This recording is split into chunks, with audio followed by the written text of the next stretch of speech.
Hello' guys, good morning. কি খবৰ? ভাত পানী খোৱা হ'লনে নাই খোৱা? আমাৰ ইয়াত ৰাতিপুৱাৰ পৰা বৰষুণ দি আছে। ভাত পানী খালোঁ। ল'ৰাটোক স্কুল পঠিয়াব লাগে। মই পিন্ধি ল'লোঁ ৰেইনকোটটো। আৰু এইফালে আমাৰ বেটা ওলাই আছে। সেইফালে খুৰীয়েকে আকৌ দৰ্জা বন্ধ কৰি আছে স্কুল মই থ'বলৈ। দেখিছ কেনেকে আহিছো ইমান মই। বৰষুণ, থ'বলৈ যাবই দিগদাৰ ৰ হৈছে। ছাতি বৰষুণত নাই, এটা ছাতি। এয়া ওলাইছে আৰু স্কুল থ'বলৈ খুৰীয়েক ভতিজাক স্কুললৈ বুলি ওলাইছোঁ। ৰাতিপুৱা ইমান বৰষুণ দিছে নহয়, কি ক'ম আৰু। আপোনালোকৰ ফালে বৰষুণ কেনেকৈ কমেণ্ট কৰি জনাব দেই।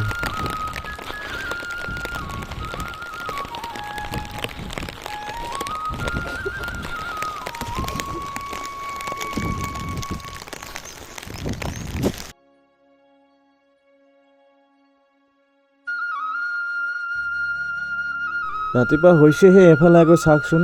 মানে কি হ'ল, গধূলি একদম 6টা বজিলে, মানে 6টা বজা সময় যেনেকৈ হৈছে তেনেকৈ লাগিছে। কি হ'ব আৰু বৰষুণ বতৰত। দিনবোৰ পাৰো নহয়, একদম আমনি আমনি যেন লাগে। দিনবোৰ এনেকৈ পাৰ কৰিব লাগিব।